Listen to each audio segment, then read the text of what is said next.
हिंगोलीतून शेतकऱ्यांसंदर्भात कृषी केंद्रावर युरिया मिळत नसल्याने शेतकरी नाराज झालेले आहेत। युरियासाठी शेतकऱ्यांची वणवण बघायला मिळते। एकाही कृषी केंद्रावर युरिया उपलब्ध नाहीये आणि त्यामुळे शेतकऱ्यांनी मात्र नाराजी व्यक्त केलेली आहे। हिंगोलीमधून बातमी येते, हिंगोलीमध्ये युरिया उपलब्ध नाहीये। युरिया खतासाठी शेतकऱ्यांची वणवण बघायला मिळते। मोठ्या प्रमाणात युरियाला मागणी आहे शेतकऱ्यांकडून, मात्र युरिया उपलब्ध नसल्यामुळे शेतकरी नाराज झालेत।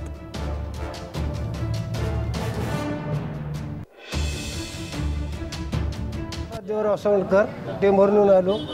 हे दुकानदार काय म्हणाले तर नॅनो युरिया न्या, एखादी बॉटल न्या, फवारा, पण युरिया नाही। मला 10 दुकानात फिरले, एकाही दुकानात युरिया नाही म्हणून सांगितले मला। जय किसान वरी राहुल कृषी केंद्र 5-6 दुकानं 7-8 दुकान फिरून आलो, तरी युरिया भेटला नाही आपल्याला। आता मग पाहूत आपण, पण येदोळ आली नाहीत ना या टाईमपासून।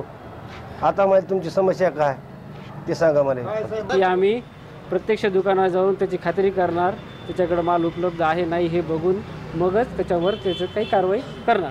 टंचाई निर्माण होण्याचं कारण काय? ठीक आहे, टंचाई निर्माण होण्याचं कारण सांगा ना, तेवढं सांगा ना। टंचाई निर्माण होण्याचं कारण काय आहे? टंचाई निर्माण होण्याचं कारण आपले ईडीओ साहेब तुम्ही सांगावं लागेल आता काय कारण आहे तर तुम्ही सांगा ना। त्यांच्याकडे आहे का नाही हे बघितल्याशिवाय कसं सांगणार मला एक सांगा।